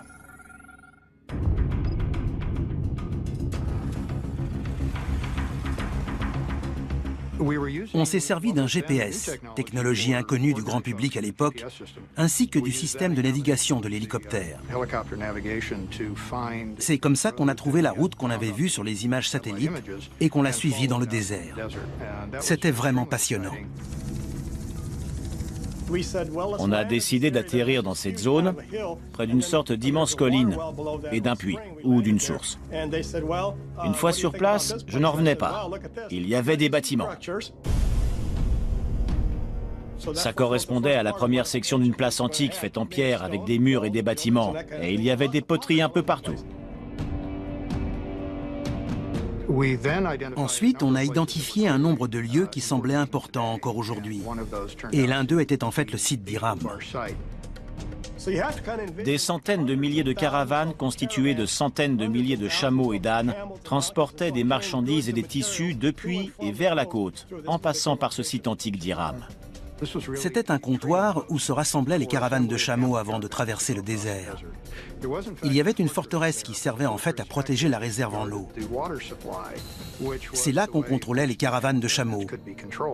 Si elles voulaient traverser cette zone, il fallait payer une taxe. Après des fouilles plus poussées du site, on découvre les vestiges de 8 tours reliées par des murs de 9 mètres. Cela correspond à la description d'Hiram dans le Coran, appelée aussi « cité des nobles piliers ». Mais si cette cité légendaire a bien existé, tous les autres détails à son sujet sont-ils vrais? A-t-elle vraiment disparu après avoir été enfouie sous le sable?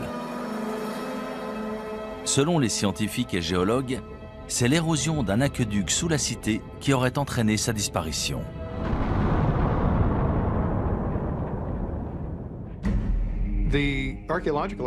Si l'on en croit les preuves archéologiques autour du site, lorsque les réserves en eau ont diminué, la forteresse s'est effondrée dans un entonnoir et les gens ont fui. Beaucoup sont morts. Les légendes anciennes relatent le même sort étrange. Mais un tel événement peut-il réellement avoir éradiqué un peuple entier? Peut-il vraiment avoir détruit toute trace d'une culture, d'une langue et d'une civilisation? D'après de nombreux archéologues et historiens modernes, de telles conséquences dévastatrices sont tout à fait envisageables. On ne sait déjà presque rien de notre histoire quand on remonte à 3, 4, 5 000 ans en arrière. Alors, si l'on remonte avant la dernière glaciation, voire les deux dernières, tout a changé, y compris les civilisations, les organisations et les communautés humaines. Tout a été perdu. Les premières cultures, en particulier celles qui n'avaient pas l'écriture, ont été en grande partie oubliées. On n'a aucune trace historique, et les seules traces qu'on puisse trouver sont archéologiques.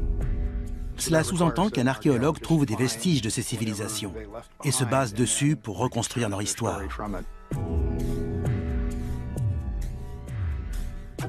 Pendant des décennies, on a supposé que les humains existaient depuis environ 200 000 ans. Et que ce qu'on appelle la civilisation était apparu il y a seulement quelques milliers d'années. Mais de nouvelles découvertes remettent constamment en question ce que nous savons réellement de notre histoire.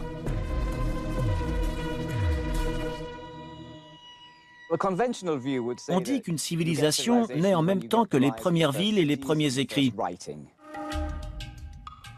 C'est ce qui est arrivé entre 3000 et 5000 ans avant Jésus-Christ en Mésopotamie, soit à l'Irak aujourd'hui. C'est à ce moment-là qu'on est passé de groupes de chasseurs-cueilleurs à une société agraire, c'est-à-dire à des gens capables de faire pousser leur nourriture. C'est ce qui a permis de rester à un endroit précis. Et c'est avec cette sédentarisation de l'humanité qu'on a commencé à parler du concept de civilisation.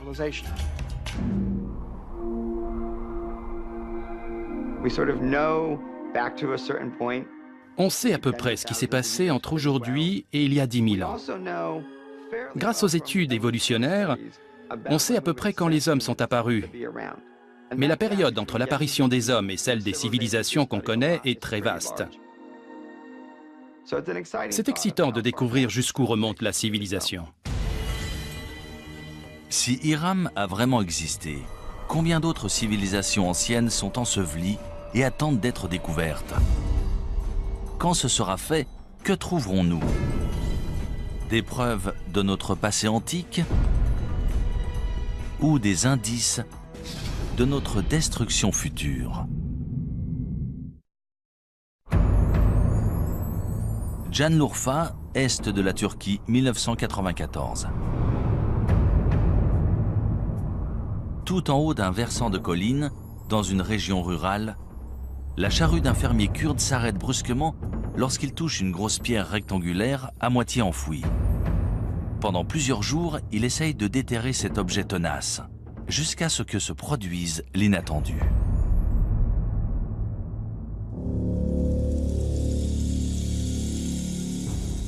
Le fermier découvre des traces de formes étranges sculptées dans la pierre. Très vite, sa découverte attire sur le site des équipes d'archéologues venus du monde entier. Après des fouilles minutieuses, on découvre une série d'immenses mégalithes présentant des sculptures d'animaux en relief extrêmement bien conservées. Sangliers, renards, bétail et de nombreux oiseaux, la plupart venant d'autres régions. Ces dessins sont magnifiquement exécutés. Certains lions sont absolument incroyables. C'est un site extraordinaire. Mais ce n'est pas le plus étonnant. On estime que ce site, connu sous le nom de Göbekli Tepe, ou la colline au nombril, aurait 11 000 ans, soit presque 5 000 ans de plus que tous les autres sites comparables. Göbekli Tepe a tout changé pour les archéologues. Suite à cette découverte, on a dû élargir notre définition du terme civilisation. On a tous été très surpris de découvrir Göbekli Tepe. On n'avait encore jamais vu de site aussi élaboré. C'est une découverte incroyable, surtout pour une période aussi ancienne. Göbekli Tepe est un site remarquable. Ces sculptures datent de 7000 ans avant les grandes pyramides. On se demande souvent comment les Égyptiens ont pu avoir accès à cette technologie et ce savoir-faire à leur époque. Mais maintenant, tout nous apparaît sous un nouveau jour. Göbekli Tepe a été érigé 7000 ans plus tôt.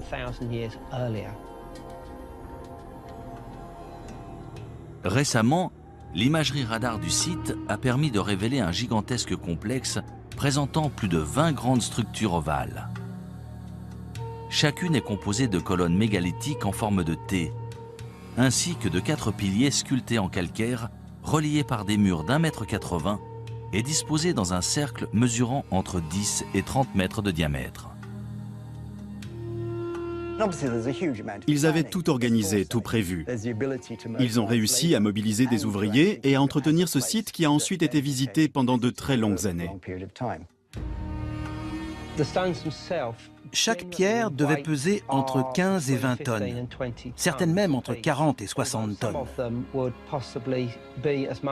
Quand on pense à l'organisation que ça a dû nécessiter, c'est tout simplement remarquable. De toute évidence, il devait y avoir des centaines, voire des milliers de personnes impliquées dans ce projet. Mais qui a construit Göbekli Tepe? Et à quoi servait cette structure? Göbekli Tepe a tout bouleversé. On pensait avoir évolué naturellement du statut de chasseur-cueilleur vers des sociétés plus complexes, mais ce n'est pas si évident que ça. D'après l'archéologue in situ Klaus Schmidt, il s'agit d'un centre régional majeur. Le site est très impressionnant et sur place, on a l'impression d'avoir le monde à ses pieds. Selon certains archéologues, les tribus nomades du néolithique parcouraient de grandes distances pour atteindre Göbekli Tepe et participer à des fêtes rituelles. Selon d'autres, ces ruines seraient celles d'un temple, voire d'un lieu de sacrifice. Ils devaient se rassembler pour une sorte de cérémonie religieuse. Ces ruines sont forcément un sanctuaire ou un centre religieux. Ce ne sont ni des maisons ni des tombes. On dirait un lieu de cérémonie. Selon de nombreux chercheurs, Göbekli Tepe aurait été utilisé pendant presque 2000 ans. Mais 7000 ans avant Jésus-Christ, les cercles de pierre auraient été enfouis et abandonnés intentionnellement. Pourquoi ? Pourquoi enterrer cet incroyable complexe composé d'au moins 20 structures différentes, voire plus? D'après moi, quelque chose a changé et ils ont dû partir. Et le meilleur moyen d'abandonner le site, c'était de tout enfouir. On n'abandonne pas tout comme ça. Ces sites sont si importants, si sacrés que lorsqu'on les quitte, on les recouvre pour les protéger. Et ensuite on reconstruit par-dessus ou à côté. C'est le cas ici. On a la preuve qu'ils ont recouvert intentionnellement ces temples avant d'en bâtir un autre ailleurs. Ce n'est pas si simple. Il faut remettre ça en contexte. C'était la toute fin de la dernière période glaciaire, une ère de grands changements. On a des preuves qu'une catastrophe a eu lieu à cette époque sur le continent américain, probablement suite à l'impact d'une comète ou d'un astéroïde. On en a trouvé des preuves un peu partout dans le monde. C'est à cette époque que Göbekli Tepe a été construit. On aimerait savoir pourquoi. A priori, il s'est passé quelque chose qui les a poussés à le faire. Une catastrophe planétaire suite à l'impact d'une comète ou d'un astéroïde? Est-ce cela qui aurait forcé les habitants de Göbekli Tepe à abandonner ce site? Ou est-ce en réponse à cette catastrophe que le site a été bâti comme temple et lieu de recueillement?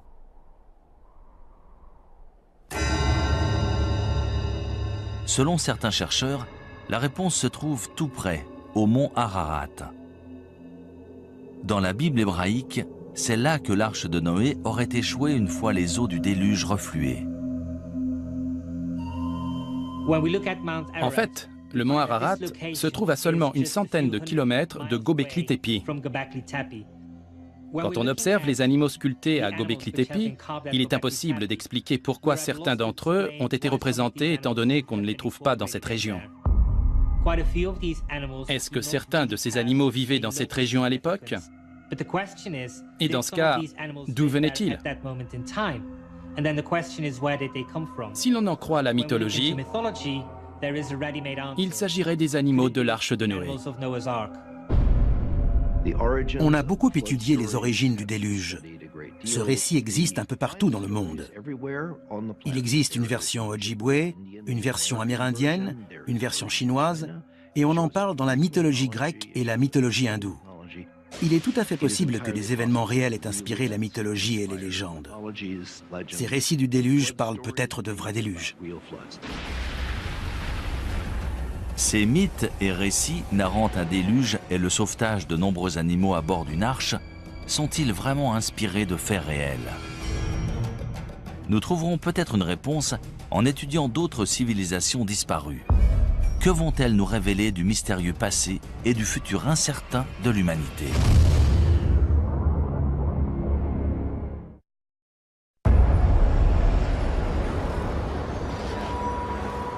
« 26 décembre 2004, Sumatra en Indonésie.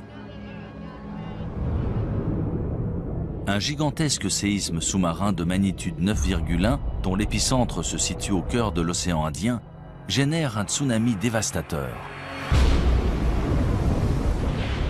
En quelques minutes, il fait plus de 230 000 morts et plus de 2 millions de réfugiés.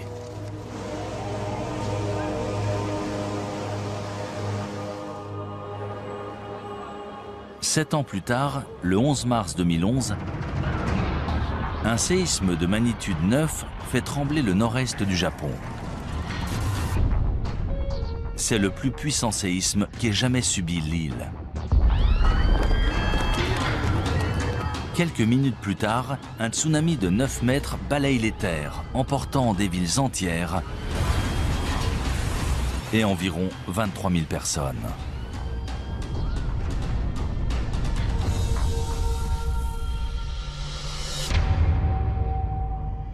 Si des villes modernes conçues en prévision de telles catastrophes peuvent être emportées en quelques minutes, c'est peut-être ce qui est arrivé à de nombreuses civilisations antiques, aujourd'hui disparues. Il y a toujours eu des catastrophes naturelles sur Terre. Tsunamis, séismes, éruptions volcaniques, et cela bien avant qu'il y ait des hommes pour en faire le récit. On sait que les volcans ont fait des ravages parmi les civilisations. Pompéi en est l'exemple parfait. Le Vésuve est entré en éruption et une région entière a été figée dans le temps et détruite. Les cités de Pompéi et Herculanum ont été ensevelies sous les cendres et les pierres volcaniques, mais aussi sous les coulées de lave qui les ont atteintes. Elles ont été préservées, et c'est seulement plus de 1500 ans plus tard qu'on a découvert qu'elles étaient encore là. Malheureusement, face à une catastrophe naturelle de cette ampleur, même une société sophistiquée et à la pointe de la technologie risque soit d'être suspendue et de perdre des décennies de progrès, soit d'être complètement détruite. Héraclion en Crète. En 1894, Sir Arthur Evans, linguiste et archéologue britannique, se rend sur cette île de la mer Égée pour traduire des tablettes en argile récemment découvertes et supposées datées de l'Antiquité grecque. Cependant, ce qu'il découvre surprend les historiens du monde entier. Cette écriture hiéroglyphe n'est pas grecque, mais issue d'une civilisation inconnue datant de 5000 ans avant Jésus-Christ. 3 ans plus tard, Sir Evans mène une expédition et découvre ce qu'on appellera le palais de Knossos.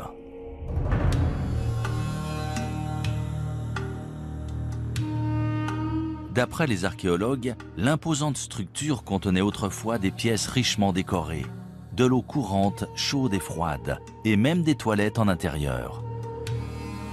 Sir Evans nomme les bâtisseurs du palais les Minoens, en hommage au roi mythologique Minos de Crète.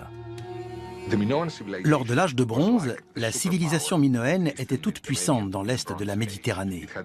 Elle avait une immense flotte et faisait commerce avec pratiquement tous les peuples du bassin méditerranéen. La société de la civilisation minoenne en Crète a été la première à développer des palais très sophistiqués, avec des cours pour tenir des cérémonies, des fresques et une architecture très élaborée. De nos jours, on considère les Minoens comme la première grande puissance en Méditerranée. Ils ont régné entre 2500 et 1600 avant Jésus-Christ. Mais comment un peuple si puissant et avancé a-t-il pu disparaître ainsi?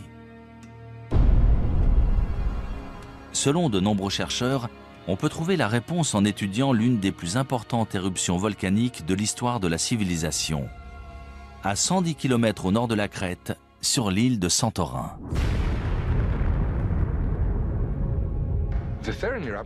L'éruption de Santorin s'est déroulée en 2 ou 3 phases sur plusieurs jours, voire plusieurs semaines. On pense que les habitants de l'île ont détecté des signes qui les ont avertis, vu qu'on n'a pas trouvé de squelette à Santorin, contrairement à Pompéi.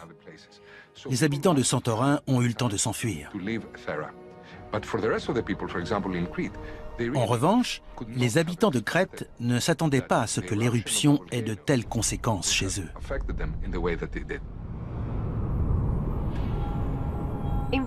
En volcanologie, on parle de différents types d'éruptions volcaniques, de petites éruptions présentant surtout des coulées de lave, aux éruptions pliniennes ou ultrapliniennes si elles sont très importantes.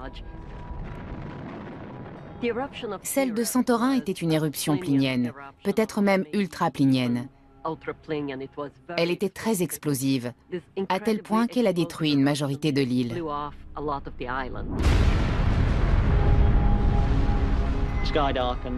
Le ciel s'est assombri, le panache volcanique s'est propagé, envoyant des cendres jusqu'à l'île de Rhodes et le sud-ouest de la Turquie.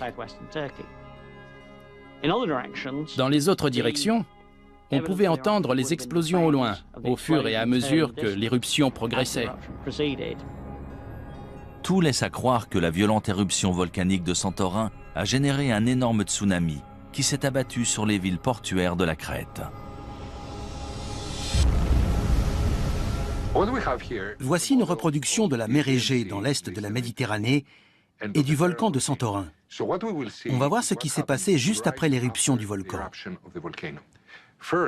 Tout d'abord, on a ce qu'on appelle une vague de remblayage, suite à l'effondrement de la caldeira du volcan. Ça crée un trou dans la mer. Ensuite, la vague commence à se propager et se dirige vers la Crète, là où vivaient les Minoens. Voilà la vague initiale, elle commence à se propager. Là, c'est la Crète, et dans 20-25 minutes,